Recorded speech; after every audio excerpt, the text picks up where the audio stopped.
Hello and welcome back to Ambitious. I today am talking about something that I think is going to be truthfully the game changer for you this year when it comes to achieving the goals that you want to achieve, not only for your business, that can be one of the buckets, but also just in general for your life. Today, we're talking about setting vision, setting intention, setting goals, and what that really looks like to do and have that be achieved successfully.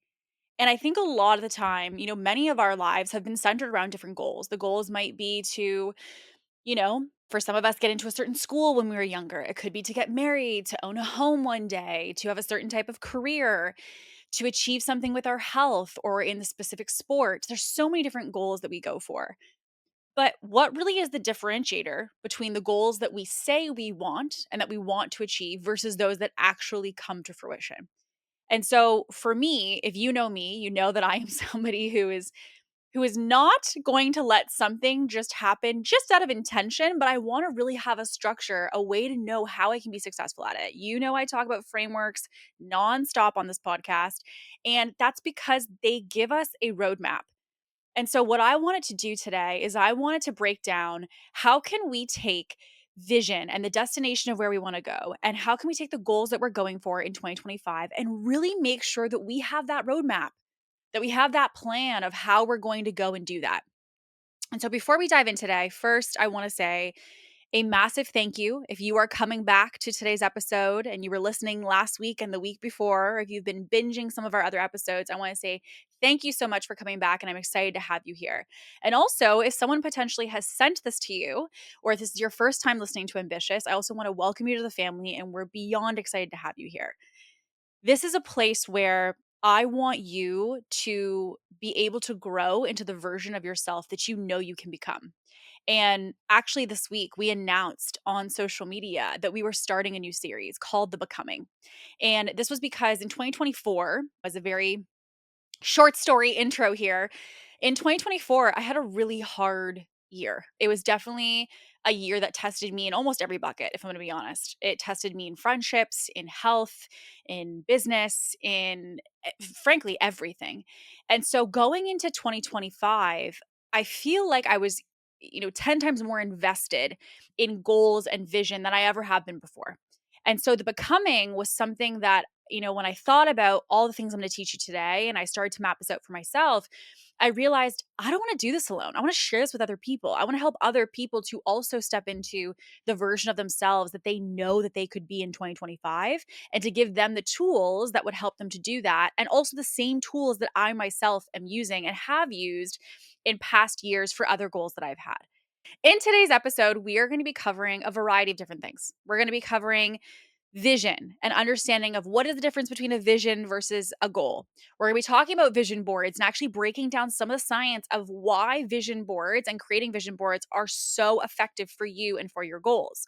We're going to be talking about the different 5 steps that you're going to want to follow to achieve any goal in any bucket of your life, whether financial, career, relationships, health, it doesn't matter. These are 5 steps that will lead you to success. And along the way, I'm also going to be sharing a couple of different stats that will help you to start to normalize what is the difference maker of things that we say we want to do, that we say we want to accomplish versus those that we actually do. And I don't know if I would assume you're like me. If you're here listening to this and you probably have had goals that you've set year after year. I can't tell you, if I'm going to be honest, how many years I have set my goal to be like, this is the year that I'm going to get into the best shape. And to be transparent, it hasn't happened. It's a goal. There's some goals that I have that I crush and I knock them out every year. And there's other goals like getting healthy that have been something I have every single year struggled with. And so what I realized was when I started to go back through, why have I not achieved my goals? Now, the goals that I have achieved, why have those come to fruition? And I started to really chunk it down. It became very apparent. There were parts of these steps that I was doing in certain goals that I achieved that I wasn't doing in those that I didn't achieve. And so today I'm going to break those down so that I can also help you to learn from some of those, journeys that I had and some of those mistakes, and also to teach you how I was able to be successful in the things that I have done.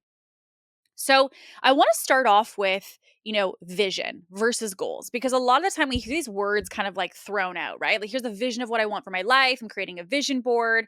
I've got goal setting. We hear about SMART goals, right? Like, we hear about all these things of like, what's your target? What's your goal? What's your vision? And I think it's really important that we understand the distinction between what it means to have an intention or a vision or a manifestation, if you will, for our life versus what it means to have a goal. A vision or an intention is something that you're setting out as your North Star. So, really, this is something that you're setting as an intention. And the way I almost think about it is a set of bumper lanes. Okay. So, I almost want you to picture literally is how I think about it. I think about it like a path. And so, there's an overall destination that I'm generally speaking trying to get to. That's vision. It's getting the clarity of where is it that we're heading? Where do we want to go? What are we looking to achieve? And to describe that, and I find in general, vision is a little bit more in the creative, more emotional bucket. So, vision is something that is not always going to feel tactical. It's not always going to feel like, I have this vision for my life, but I don't have a plan of how I'm going to do it. Right? So, like, for me, I have a vision of what my life's going to look like and what my home will look like and how many kids I'll have and, being married and all of these things that I see for my life. How I'm going to do that, that is a totally different story because that is goals. Vision is the emotional tie to the intention of what it is we want to achieve.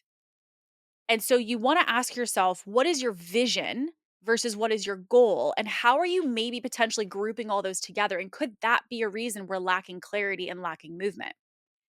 So, vision is really about setting the intention in the North Star, whereas goals are very much a matter of getting clarity of the tactics or the stepping stone. So, go back to that analogy of the pathway. The vision is the bumper lanes and that destination that's going to help you to get there. Whereas goals, those are literally the physical steps, right? The stones we're walking on that lead us to that North Star at the end. So, goals and vision are not the same thing. And I do feel that it's because we often group them together that we usually lose when it comes to achieving because we're trying to play in the emotions of our heart at the same time that we're in our head thinking the logistics of how we're going to get there. So, no wonder we're having a difficulty trying to make a roadmap or a plan for ourselves. So, we want to separate them instead. So, vision, the destination or North Star, goals, the stepping stones that's going to help to build that pathway and that walkway to letting you get there. Okay. So, one of the things that was a little different this year going into 2025 that I haven't taken as seriously in the past years was a vision board. And as I say this, I know that your mind is going to be like, Kate, you mean to tell me that I'm going to get a Bristol board and some magazines and that's going to be the difference of how I achieve my goals this year? Yeah, right. And I'm right there with you because I was not somebody who was super into making vision boards. Like, it wasn't like I was like nerding out on doing this and like jazzed and excited about it. I just was like, okay, if I need to make a vision board, why do I need to make it? Like, show me the reason, show me the why. And so I literally started, as my nerd brain does, and I started to research vision boards. And I was like, what's this all about? And I listened to a podcast that happened to talk about vision boards. And I was like, oh my goodness, I'm doing a vision board. So I went to the store, I got all the stuff, and I did the vision board. And I want to share some of the things that I learned about vision boards and specifically why I'm recommending you to do one and how already just in a few weeks of 2025, I already feel a shift in the way that my mindset and perspective has been around my goals. And I truly believe it's based off of what I'm going to share with you. So, one of the reasons why vision boards are really effective is because of our RAS system, which is basically reticular activating system. And so this is how I want you to think about your brain. And we've talked about this. If you want to go to really understand this in depth, I recommend going to TJ Fry's episode. It's a guest episode, and he is a absolute master at the subconscious mind. And he talks about this at length. But the reticular activating system is really the filter through which your brain filters information. And so, in an average second, and yes, I said second, our brain is sorting through around 11 million bits of information. Of that 11 million bits of information per second, you're only consciously aware of 40 to 50 bits per second. Okay. So I wanted to show you, we go from a million per second to 40 to 50 bits that you actually become consciously aware of. And so the thing that we want to look at and why this is significant when it comes to vision boards is that when you are creating a vision board, what you're ultimately doing is that you're programming your reticular activating system to pick up on the information and put more attention on the bits that get through to be on the things that you want, that you're going for in your life. And so if you're like, Kate, what the heck are you talking about? Reticular activating system. So I want to give you an example. Have you ever gone to look at something that you want to buy? So maybe you are thinking about buying a car.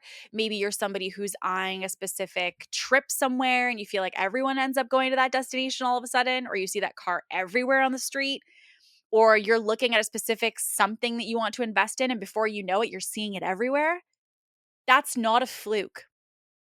That is literally your brain rewiring and resorting, refiltering, if you will, to show you the bits of information that you have prioritized to determine are valuable. And so TJ Fry talks a lot about this in his episode, much, much more in depth. So if you want to learn a lot about that, I highly recommend going to that episode. But the reason this is important is because when we create a vision board, what's happening is our filter is going to start filtering differently. It's going to start letting things through and allowing our awareness to become consciously aware of the opportunities and the resources around us that have always been there, just like that car. It's always been there, but our brain will start to sort our environment and our reality to bring that to the forefront so we become consciously aware of it. And so when we create a vision board, what we're doing is we're setting an intention of, what do I want to have come through my filter? What do I want to have presented to my conscious awareness every day? What kind of resources, what kind of awareness do I want to have come forward as a result of my goals versus what might be coming through right now? And so your brain is literally designed, it is created with the intention to focus in on opportunities, people, and resources that help you to achieve the things that you want, that you have determined in your mind are valuable. So, in summary, your brain will take the things that you've determined are valuable and meaningful to you, and it will sort the environment based off of whatever that thing is. So, for example, should you decide that a red Jeep is something that you find meaningful to you or you're considering buying, you're going to start to see not only a lot of Jeeps everywhere, but you might even see more red Jeeps specifically than you ever had before. And so, what we want to look at is, well, why is this going to help me achieve my goal? Right? So, yes, I've got more opportunities being brought to me. Well, how is that going to impact me? There was a study that was done, and it actually showed that mental imagery on something like a vision board and visualizing your success can increase goal based behavior by 80%. This was like a study done in 2009 in Chicago. And it literally showed that if you have mental imagery of your goals in your surrounding environment and you can visualize what it means to achieve those in your environment, that you have the ability to increase your behavior around your goals by 80%. Can we just take a second? 80%. 80%. If you hear nothing else I say today, that's a reason to go pick up some magazines, a Bristol board, and some glue. Okay?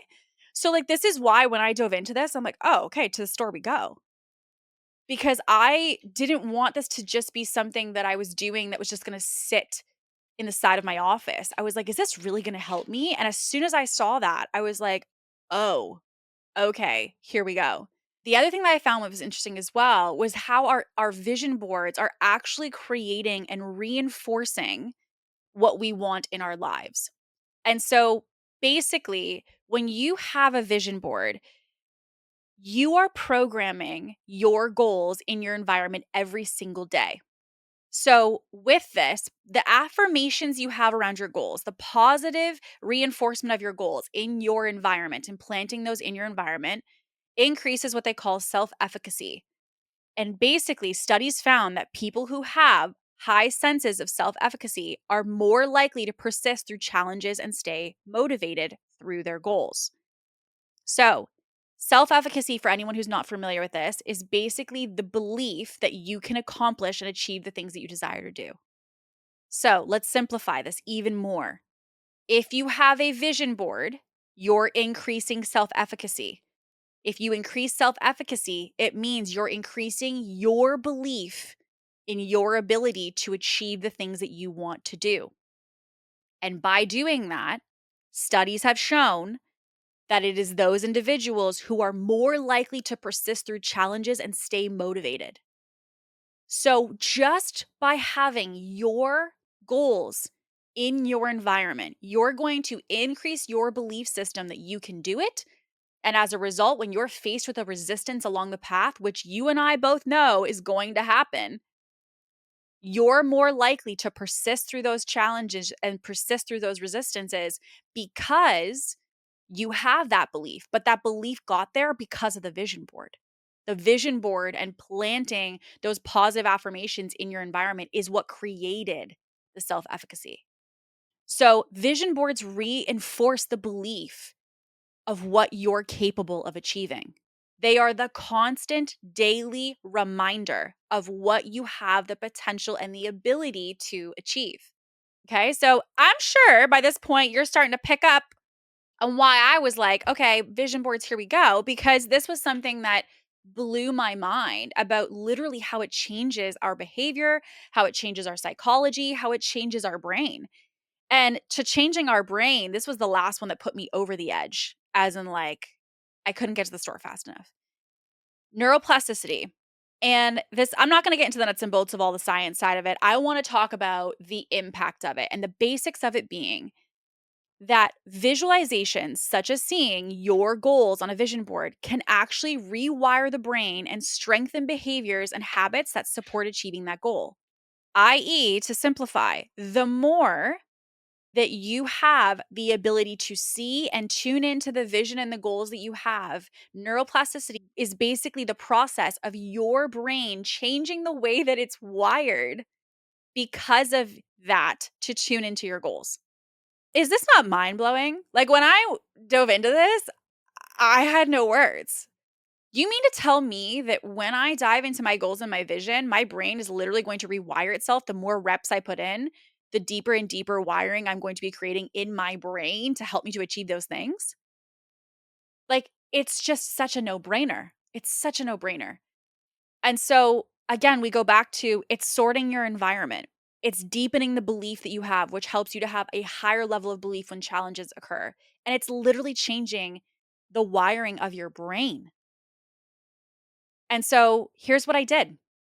I heard all of this, I read about this, and I was like, "Okay." So I went to the store and I went to an area where they had a big rack of magazines, and I just pulled anything that spoke to me, and I didn't judge it. This is the most important thing for all of you analytical, logistical ladies, and you know who you are.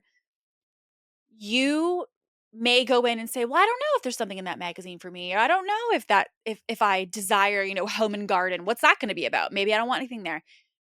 Try not to think about it as a plan. We're just going to be, we're going to allow the emotions to come up as they need to. And so what I did is I went into a store and I looked at the rack and I just picked out any magazine that spoke to me. Could be a cover, skimmed through a couple of them. I just picked out probably about 6 different magazines. And I got these magazines. I got some glue, got some scissors, and I got a big Bristol board. And I also, as a side note, would recommend getting a bigger Bristol board than you think because you're going to fill it up quicker than you really probably imagine. And so I went home and I really decided to make a night of it. Okay. So I sat down, I poured myself a glass of wine, I put on some music in the background, and I got these magazines out and I set the intention. And I just sat back for a second and I remember saying, like, this is the year that it's just going to be different. And it's just a decision you make. You just decide that I'm not doing this anymore. I'm not talking about my goals anymore and allowing them every year to just pass me by. Like this is the year. This is my year. This is my year. And we're making it happen. This is the first step. So I gave myself that permission that I was done with the beliefs that, last year was bleeding into this year. No, this is a new, fresh slate. This is a new opportunity for me to set intention. And I'm done with the stories of what I used to tell myself. I am done with all the history of, but it's always been this and it's always been that. Great, that's how it was, but not how it's necessarily going to be. And so I just decided in that moment that before I ever cut out anything, that each thing that I was going to cut out of that magazine was me choosing a different reality. And it meant that I had to create space. I had to realize that I wasn't going to be carrying the previous baggage with the new things. I had to try to set the intention that this was a fresh slate. And so I opened up those magazines. I first started by just cutting out a bunch of things. There was no, I'm going to use it. I'm not going to use it. I just literally went through and for no rhyme or reason, I'm just picking out images that speak to me. And your brain is going to go somewhere very specific, which is that it's going to say, well, can we achieve that? Is that realistic? Is that probably going to happen this year? And I was like, shh, thank you, brain. We're not worried about the plan right now. We're worried about setting the intention. You're just going in with what speaks to you. And so I went in and I clipped up a bunch of images and I put them in a big pile on the table. And then once I felt like I kind of pulled through all the images that made sense to me and that felt like they hit home for me, I put the magazines away. And so I spread all those images on the table. And I would say I probably used about 60% of them. And there were some that by the time that I came back to them, I didn't feel like they hit home for me anymore. And I think there's a big factor here, which is only to use things that have an emotional activation in you. Because this is meant to be, as we talked about at the earlier part, right? Vision is emotion, goals are tactical and strategic. This is meant to be emotional. This is not meant to be the plan of how you're going to do all these things. It's meant to be something that you're doing to be emotional and to be connected to what your vision is and to emotionally connect with where you want to go. And so I laid them all out on this Bristol board and I started to glue them down. And I started to see it come to life. And as I was going through, there was some that I wanted to leave, there's some that I wanted to keep. And when I saw it at the end, to be honest, it made me emotional because I've never had more faith in the fact that it could happen and the fact that it would happen. I know that it's all in process already in some way, shape, or form. And my heart was so clear on what I wanted. And, my vision board had things like travel on it. It had, the desire to be a mom. I really desire to be a mom one day. And I low key want to have like a small baseball team. I had, having a really connected family and having an incredible supportive partner and getting married one day. I had, growing and resilience and expansion around business on there. I had Forbes on there. I had so many different buckets of my life on this vision board, but it was an all encompassing of like a snapshot of what I value. And I'm like, there it is. There's my life. And, it's changed over the years. And it's something I will be doing consistently every year now that I've done it because I realize how much, if I think back to my old vision boards, it used to be these big mansions and fancy cars and all of these things. And maybe for you, that's what your vision is. And there's nothing wrong with that. But for me, what I've realized was my vision's changed. And if I don't acknowledge the new vision and plant that new vision in my mind, I might be operating off of an old iOS system. Okay. Like we might be operating off of an old vision, which is why some of the things are feeling difficult. And so getting this new intention and getting this new clarity made me feel so insanely motivated. And I was sharing with the girls in the becoming group that we started on Instagram, which by the way is free. So if you just message me the word becoming, we can add you. And it's literally, I think at this point we're like at 80 something or 90 something girls in there. And it's just all girls working toward their goals. And it's an incredible supportive community of women who are going for goals in every bucket. Some are looking to date and find the love of their life. Some are looking to take their health to the next level. Some of it's career, some of it's mental health. It's just amazing, supportive women helping women community. No commitment, no expectations, just a free community to support you. That we're doing specifically for the year of 2025. So anytime you're listening to this in 2025, you are absolutely free to join. And so I did this vision board and I now have this in my bathroom. And that's the thing that I also want to say. The vision board is not meant to be something that you do and you stick in a random closet, okay? The vision board is something that you need to have in your environment. You need to have it around you so that it can do and work the magic that we just talked about of the science of why it works. But it needs to be in your environment. It needs to be something that you're actively consuming day in, day out in order for you to have the benefits and the outcomes that are possible with it. And so we've gone over a little bit of vision boards, right? We've talked about why they're impactful. We've talked about the different science of why they work and the impact, truthfully, that it has on you being able to achieve the goals that you want to do. But then comes, as we talked about earlier, the difference between vision and goals. And so goals are very different because goals are more a matter of the actual way in which we achieve an outcome. So again, intention and vision is the emotional, north star, if you will, of what we want to try to do. And then goals are the way in which we're going to help ourselves to act in accordance with doing it. One of the things you'll often hear in the manifestation space is that it's one thing to set an intention. It's one thing to manifest what you want for your life. But you can't manifest having like the body of your dreams and then sit on the couch and never move. You can't manifest having this big, big business where you just want to, make tons of money in your business, have massive impact in your business, and be a micro celebrity, but you never leave your house and you don't connect with anybody and you don't show up and you're not doing any of the things that are needle movers. So the thing we know with any goal is that there's one thing to have a North Star, but there's another thing to act in accordance with that goal that you want to achieve or with the vision you want to achieve. And so that brings me to goals, which is the 5 steps I'm going to be walking through with you of how basically you can achieve any goal at any time.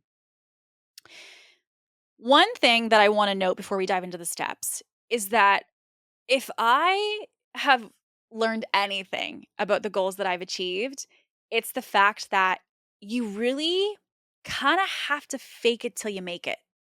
And what I mean by fake it till you make it is not necessarily that you have to be fake, but to this extent that you have to do before you are. In order to be the person you want to be, you have to act in accordance with that person before you become her. And I think the thing that I see time and time again with a lot of people that I help and that I support and that I work with is that they oftentimes have this belief that they're like, oh, but I'm not there yet. So, like, once I get there, then I'll do that. You don't start working out once you have the abs. You start working out, and along the way, you get the abs, and then you become the person who works out and you maintain those. Right. So, same thing with business. Like, I didn't become a 7-figure business owner as a byproduct of just like, oh, once I get there, I'll change what I want to do and who I'm going to be. I started to be like, okay, like, how does that person operate? How does that person go about their day? How does that person deal with challenges? What do they do with their mindset? How do they navigate their life?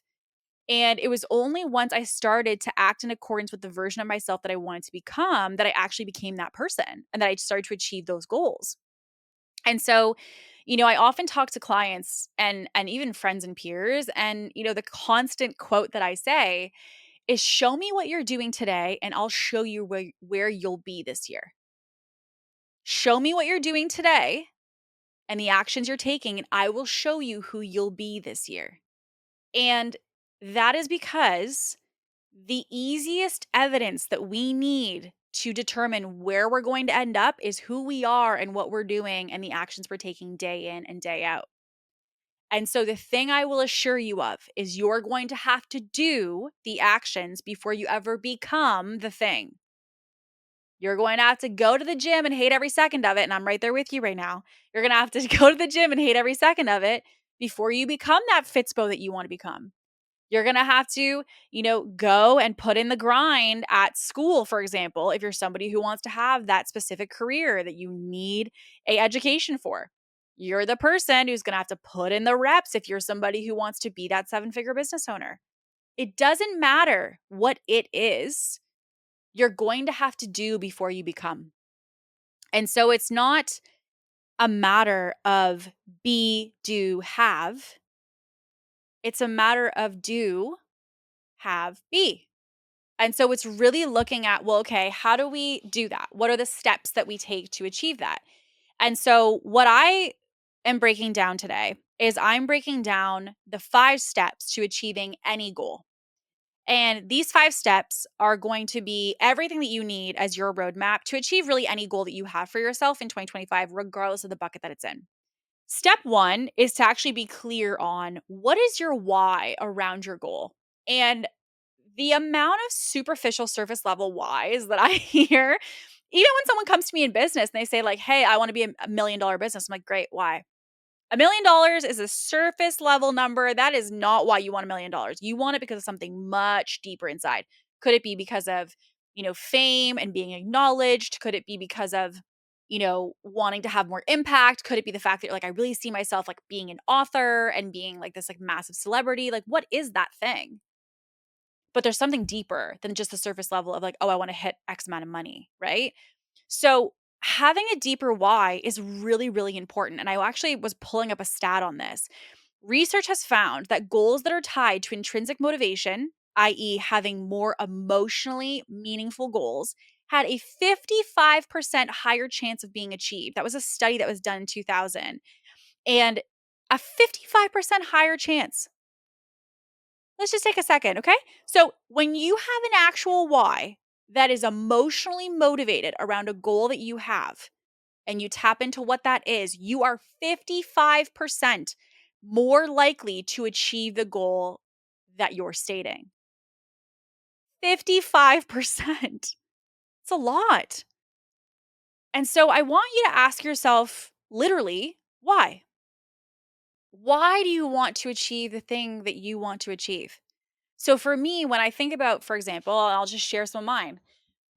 When I think about the kind of financial revenue that I want to make in the business, it's been something I've been toying with because I don't need more money.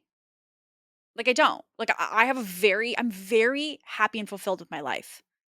And more resources to me are not really necessary for my life to drastically change. Like I don't need my life to change from where it is. I'm very happy with my life.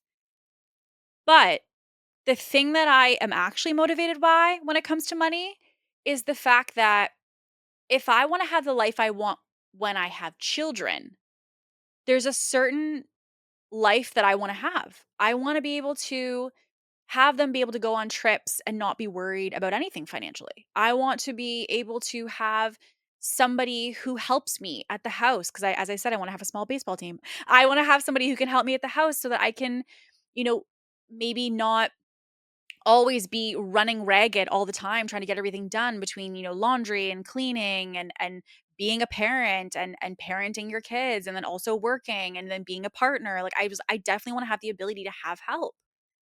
I for my business want to dial it in such a specific way that like I want it to be structured around my kids' schedule. I want to literally drop them off at school every morning and I want to pick them up every day after school. That is my dream business. So that my kids have a present mom. Like, that's what I desire as, like, my main goal and intention for my business and for my life. That's my why. It's not about a funnel, it's not about followers, it's not about any of that stuff. It's about the fact that the business I create and the resources that I can use and develop right now are the things that are gonna allow me to have that life. And so that's my why. And so when we think about hitting a certain number, it should be about, well, why do you want that number? If you wanna have a book, why do you wanna have a book? When you are like, I want to have a top performing podcast. Why do you want to have a top performing podcast? Why do you want what you want? Why do you really want it in your heart? And this is not something that we necessarily have to peel back.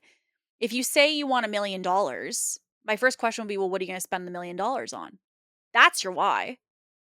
Right? Okay, well, is the why because, I wanna buy a fancy car? Or maybe for some of the people that I talk to, it's because they wanna buy a home for their parents and to retire their parents, and now their parents are their actual why. Okay, great, we're getting somewhere, but the money's not the thing. And just like, for example, another bucket might be health. If you're like, "I wanna get healthy." Well, why do you wanna get healthy? You wanna get healthy because, "Oh, okay, well, I wanna have abs." Well, why do you wanna have abs? Like, let's peel it back. Is it really about that? Or is it about the fact that you want to be able to look back and really be proud of yourself and knowing that you pushed yourself to get uncomfortable and to challenge yourself for growth? that you don't want to settle in the way you take care of your health. Or maybe for some people, health is about the fact that it has nothing to do with physique. It has everything to do with just performance and function. Maybe it's about the fact that you want to be able to, run around with your kids and be able to feel like you can go at their warp speed when they have all the energy going and they're an endless battery and that you can keep up with them. Like that's a real why. That's a deep why, not just I want this thing because. And so I want to challenge you first to start with what is the actual why behind your goal?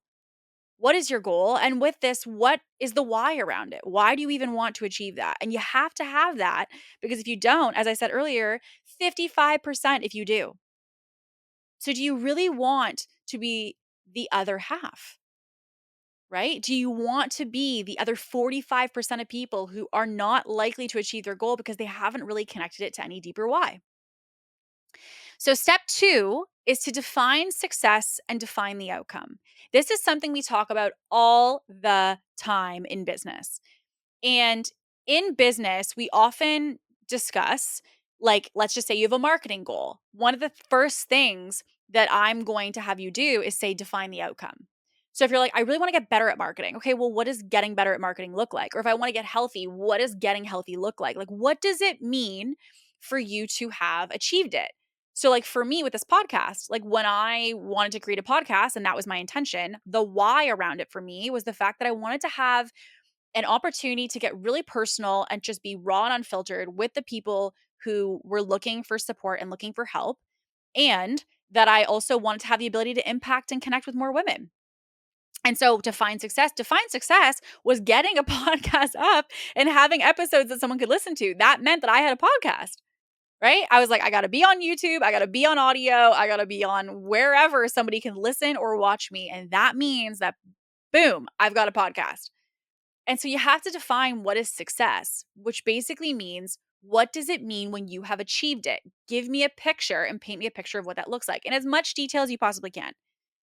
And so, maybe if you're like, I really want to become a mom this year, well, great. Then success is you're holding a baby of any kind, of any kind. It can be yours, you could adopt, whatever it might be.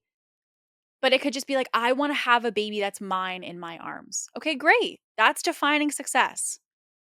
So I want you in step two to define what, if you were to achieve it, does that look like?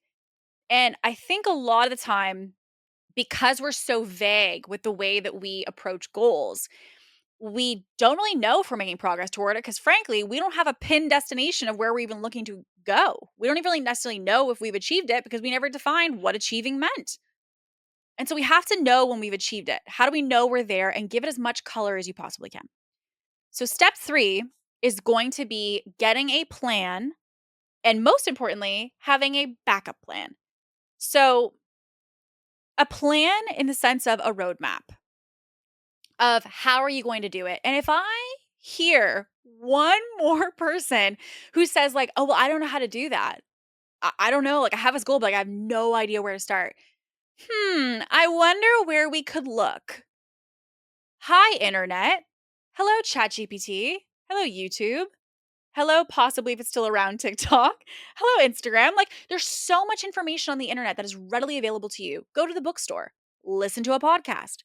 There are so many resources and information that you can go to of other people who've done what you want to do. And so, even for me, I will be really honest with you. Recently, if you watch our podcast episodes, you'll notice that my lighting has changed for the podcast. And this is because my podcast original plan that I had of my goal, my plan was not a fancy plan. It was a get it done plan, right? So I had my why around the podcast, as I said, and I had my define success, get the episodes out. Then it came into having a plan, and I was like, okay, I have to find a way to record it and film it and have lighting for it. And so what did I do? I went to YouTube and I said lighting for a podcast setup.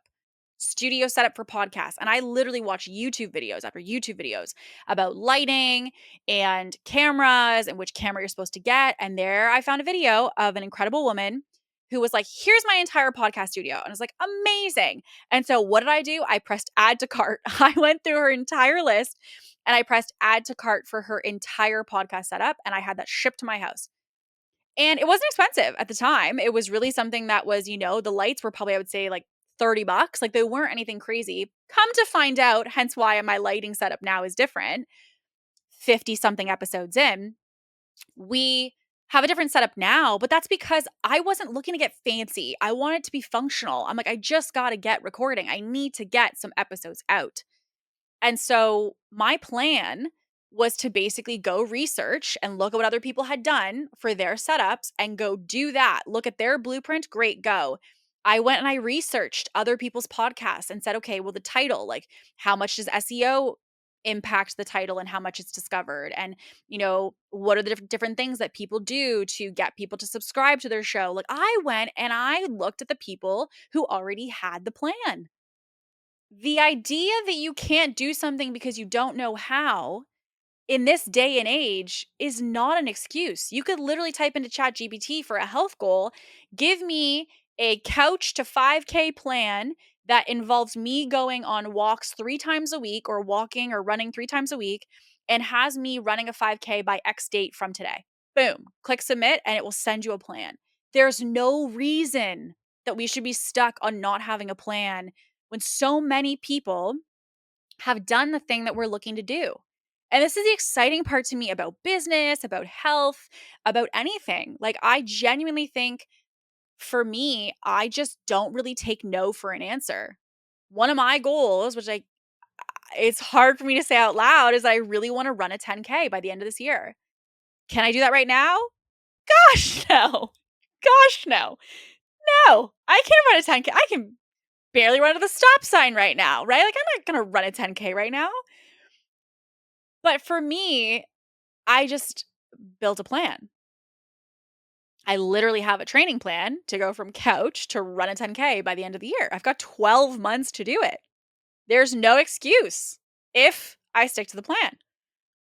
And so the plan was not like, well, I've never run before. What did I do? I started searching. What kind of shoes do I need for outdoor running? What kind of gear do I need? So over the holidays, what did I do? I went and I add to cart, add to cart, add to cart. And I think I got like a whole running setup of like coats and specific thermal this. And I don't even know what the heck I have, to be honest. All I know is it keeps me warm. And it was like $120 for the entire thing. And so now I've got my little setup and I wear the same thing every day and I go on my 5K in the morning, my 5K at night. But like these are not things that I knew. I went and I searched out a plan that somebody else had. So you need a plan. You need a plan of how you're going to do it. And with this, you also really want to make sure in that plan that you're not only looking at how have people done it, but how are you going to do it? And so, for example, back to my goal, if my goal is to run 10K by the end of the year, I was like, well, first of all, I can't run 10K right now. So I work, typically 10 to 4:30 every single day right now. And so for myself, what I did is I said, okay, well, I'm going to walk 5K in the morning and I'm going to walk 5K at night. And that became my schedule that I set up for myself. And I do that every day of the entire week, seven days a week. So I walk 70K in a week right now, which I know sounds crazy, but I'm loving it. I'm loving it. And I'm feeling like, whether the run portion has started yet or not, I'm feeling momentum because I'm realizing that I just have to give myself a plan and I can't get focused on that big thing 12 months from now. I got to focus on the 5K in the morning and then my next focus is 5K at night and I wake up again and I do it the next day. And I think that's where a lot of us get stuck because we're so focused on just the destination, the destination, the destination. We don't really focus on the plan itself. Like, what is the plan of how we're going to do it? So, if you're going to get fit, how many days a week are you going to work out? Where are you going to work out? Right? So, are you going to work out from home? Are you going to go to a gym? What days are you going to go to the gym? Are you going to go to a class? Are you going to pre book the classes? Are you going to do them last minute? Right? Or if you're somebody, for example, podcast. I have this podcast and, I'm like, okay, great. I want this podcast to be successful and I want it to be something that's helpful for you and that you come back to every week. What's the plan? The plan is that I'm going to have twice a month where I batch out episodes, that I'm going to research in between. I'm going to be listening and connecting with all of you who reach out to me and say, how can I help you? And use those topics to be the base of how we create our topics. Like, I had a plan of the things that I was going to do to have a successful podcast. It doesn't just happen, it's because I created a plan. So, ultimately, step 3 is you have to have a plan, and most importantly, you have to have a backup plan, which I wanna explain. I learned from one of my past mentors, George Bryant, and he has this model, which is called the floor and the ceiling. And if you wanna learn more about it, just shoot him a message. His name is It's George Bryant on Instagram, and you'll find him there. He taught me this model, which was about floor and ceilings. And basically, it means the floor is the non negotiable minimum that you will do in a day. So, like, non negotiable, I gotta do blank, right? And then you've got your ceiling, which is the desired, perfect, I want to achieve this. I have to do, like, this is the ultimate thing that I would want to do goal. So, floor is the base of what you want to achieve, non negotiable. Ceiling is the ideal thing you'd love to achieve if you possibly could. And his rule was that he taught, his rule was the floor has to be something that you're able to do on your worst day. Okay. So when everything's going wrong and you've never felt more overwhelmed or never felt more defeated, what is that thing that you can do on your worst day? And that's your floor. And when you're thriving and you're killing it and you're full of energy and you're just really vibrant toward your goals, that's your ceiling. When you're feeling top notch and you're crushing it, what is the ultimate you'd love to achieve in a day? And so you've got your floor, which is the bare minimum, and you've got your ceiling, which is the ultimate. And so what I did is for anything that I want to achieve, I look at creating my floor and I look at creating my ceiling. I look to really give myself that spectrum. And his unpacking of this and the reason that this is all created is because he talks about the fact that so many people plan for their goals assuming they're always going to feel how they feel on their best day. You have to plan your goals and have a plan for the days that you're on the worst day ever and still be able to achieve them. Why? Because if we only have a plan to achieve our goals on the best days, we're only really achieving our goals for a portion of the year because all of us have those days where we don't want to get out of bed, where we end up getting the flu and we're sick. What is that bare minimum? And then what is the ideal that you ultimately want or desire to achieve? And so when we're looking at this spectrum, he calls it the floor and ceiling model. So as I said, if you want to learn more about it, I definitely would recommend reaching out to him. I believe he has a training on it actually, where he can kind of dive a little bit deeper into it for you. But what I do for my plan is I research, I listen to other people who've done it before me, I get the resources that I need to in my corner, and I make a plan for not only what I want to do when I'm killing it, but also my bare minimum, my floor when it comes to my goal. So example, let's just say you want to get healthy and say your, goal is movement. Maybe your ideal is you want to go to the gym every day, but your floor is that you go for a 20-minute walk, non-negotiable if you can't go to the gym, right? So that gives you something that you have a spectrum depending on your level of energy or mental effort you have to give toward it. Now, step 4, which is the most important, is managing and measuring your inputs. And as I said earlier, I think the biggest disconnect that so many people have when it comes to their goals is that they're so focused on when they get there, when they get there, when they get there, that they're not focusing on where you are, what you're doing today. And so, one of the shifts that I've felt around my goals and those that have been achieved is the things that I achieved were based off of me focusing on the inputs that I was putting in, not on the end outcome or the destination. And it changed everything because it really is a matter of the compound effect of those inputs that ultimately has you achieving the goals that you want. And so it's not about, when I get here, when I achieve X. That destination for some people, it might be 3 months away. It might be 6 months away. It might be 2 years away, right? Like, let's just say you're somebody who, I don't know, wants to lose 100 pounds. There's different timelines of when you can do that. Let's just say you want to do that in a year. You want to do it in 2 years. That's a far out destination.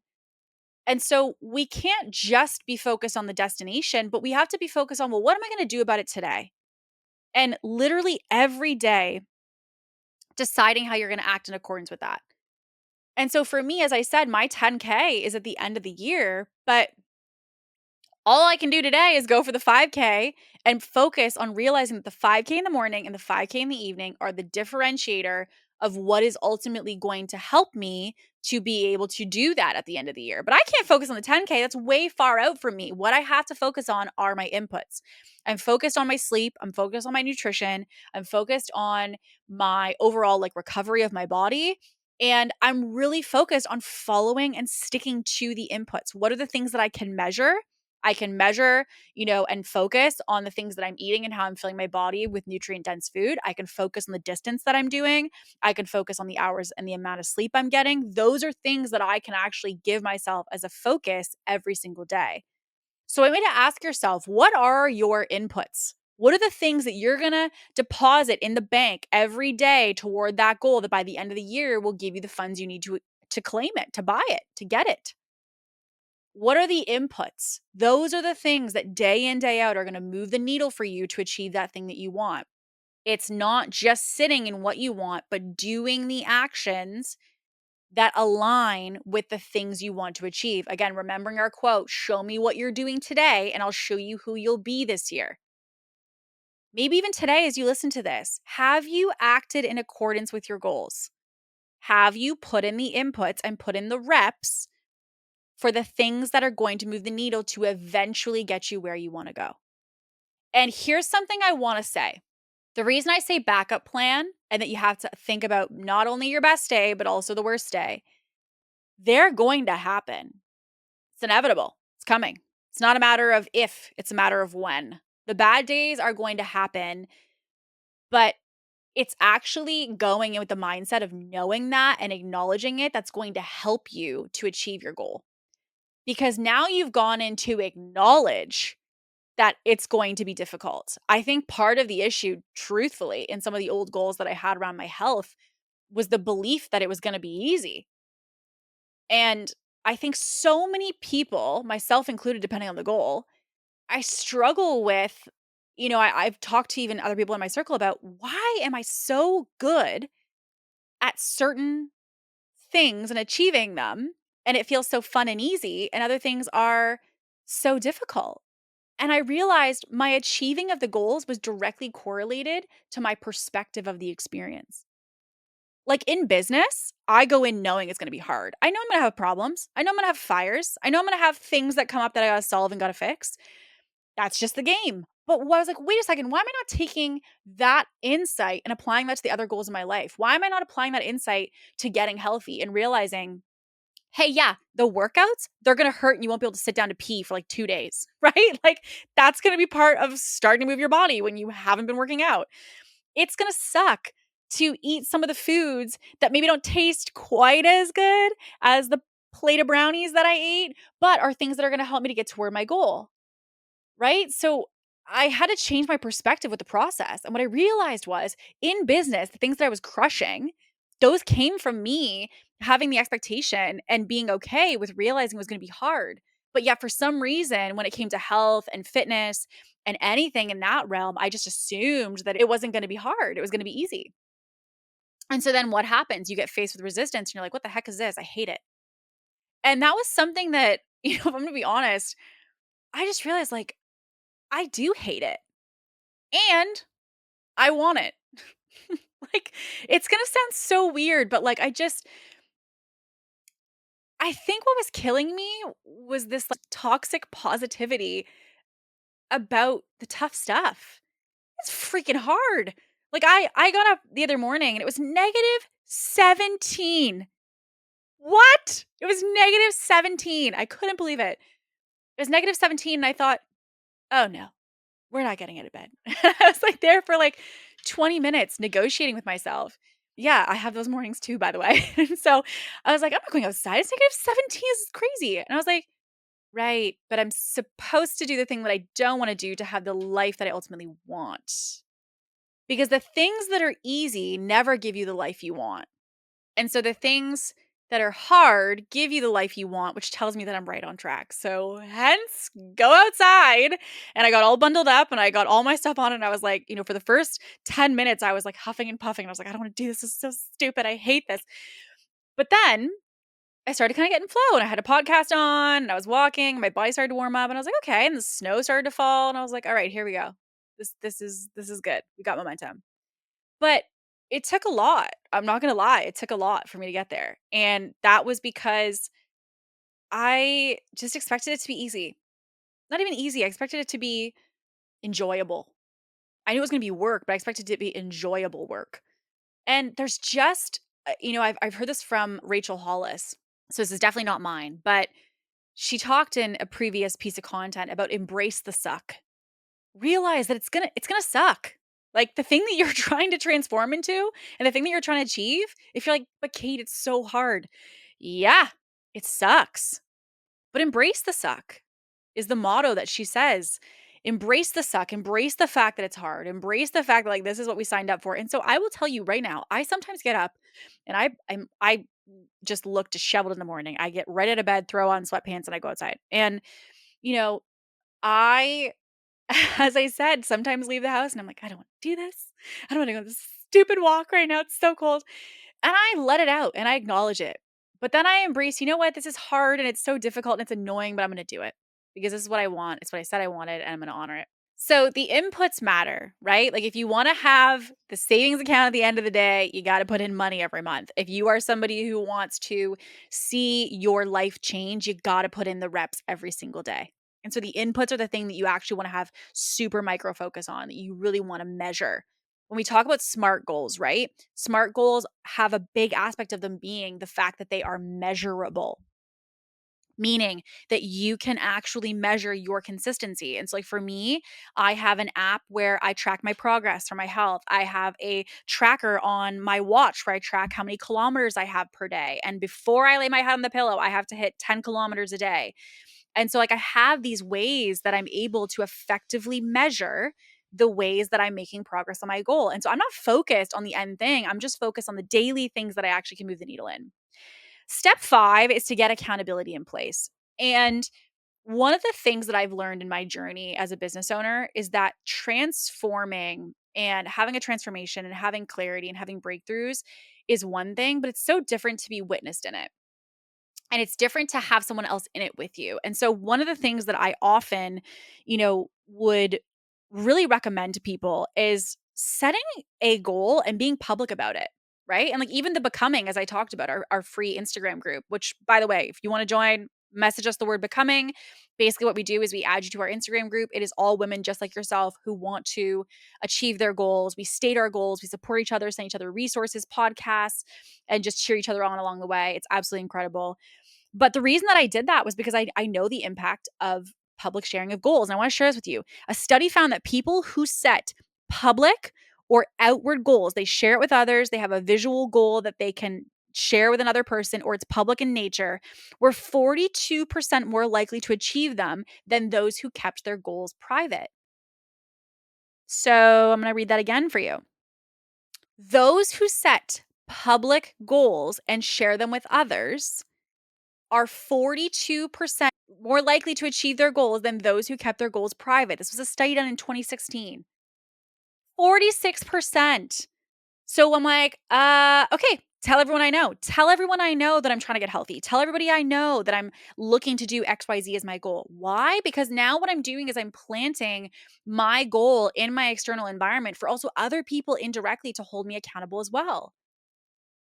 And so I share it with people. I tell people, like, hey, here's what I'm working on. Here's what I'm working on.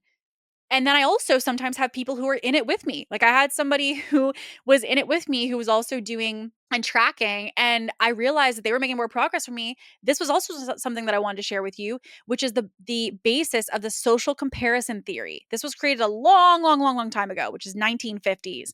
But basically it states that when individuals are in a goal with other people and they're working towards similar goals, it is a massive motivator when you can see other people progressing toward a goal that you also desire. So, When you share your goals with your friends, when you tell other people, hey, do you want to do this with me? Or when you just tell them what your goal is, or you have any kind of similar goal that you're seeing, it is a factor in your motivation. So, two ways I want you to think about this: either share your goal with someone else who doesn't share the goal that you're going for, or get someone else who's in it with you, who's working toward the same thing. And that, by seeing each other make progress, what you're doing is you're activating your natural competitive nature in you, and it's causing you to want to push and go and move even further, to bring each other and challenge one another. You can also see this all the time. I used to work at a F45, and you would see like someone would pick up a weight beside you, and you're like, oh, see, Sarah's over there picking up 30s. I'm going to pick up 30s. So, like, you pick up 30s and you start to rep 30s, even though you might have previous to that wanted to pick up the 20s.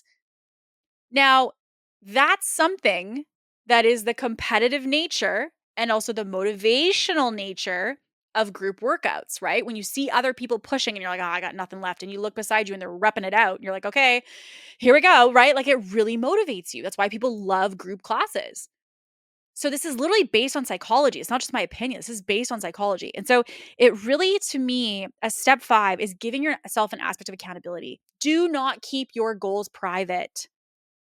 Share it with someone you love that will hold you accountable to your potential.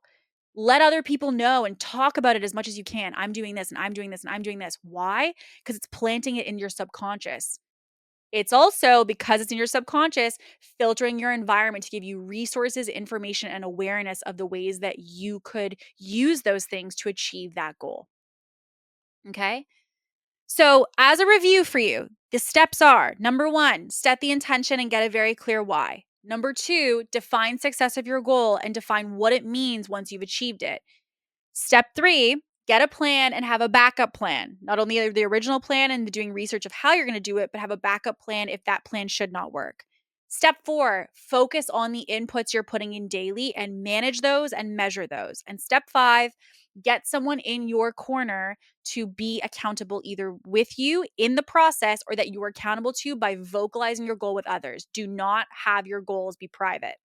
Today was an episode that I was excited to record for you because since doing my vision board and doing this exact process for my goals, have genuinely seen so much movement in just the last several weeks that I was like, okay, like these stats make sense because I'm moving in a way that I have never moved before. And it's not shocking to me because I'm planting the things in my environment. I'm telling everyone I know about my goals. I'm sharing it publicly on social media. And I know that everything I'm saying is maybe potentially something you've never done before. And hey, yeah, welcome to the group. I've also done some of these things never before for some goals I have. But for the ones that I have achieved, what I realized and reverse engineered is I did all these things for those things I've achieved. I did this for the 7-figure business that I have, right? I did this for the type of financial independence that I have. Like these are things that I've been doing, but not in all buckets. And so I had a really interesting pill to swallow to realize that I had to honor it in every bucket, not just in some buckets. And so this is your opportunity. I want to also say that, the timing of this episode is great because it means that you at this moment, this is the time and the season where a lot of people have already given up on their New Year's goals. They're like, yeah, 2025, here's what I'm going to do. And they have already given up on it and they're not doing it any longer. Right. But this is an opportunity for you to realize you just start tomorrow, start today. If you're listening to this in the morning, great, I'm gonna start tonight. Listen to it at night, first thing tomorrow morning, I'm getting right back on that horse and I'm gonna be doing this. And the thing I wanna encourage you to do is don't listen to today's episode and be like, oh, so inspiring, interesting, and never do anything about it. If you have a goal and you have not achieved it, this is your sign and your indication to come back to this. Run through the 5 steps. Go drive on your way home today or going out to get a coffee or whatever it may be and go get that vision board. Go buy those magazines. Make it fun. Do it with your partner. Do it with a friend. Do it with your kids, right? Like pull images that they feel called to and make it a fun thing. Like do this and get other people enrolled in the version of you that you're going to become. And you'll notice I didn't say that you could become, that you're going to become. This is something that you have to decide you want, and hell or high water, you're going to do it. And the difference of whether you achieve it is based off the things we talked about today. And so, all of that to be said, you know that I appreciate you immensely for tuning in every week, listening to these episodes. And what would mean the world to me is, of course, if you guys want to subscribe or follow, it would mean the world to me to have your support. It really does help us to be able to grow this community and have an even bigger and bigger impact every single week.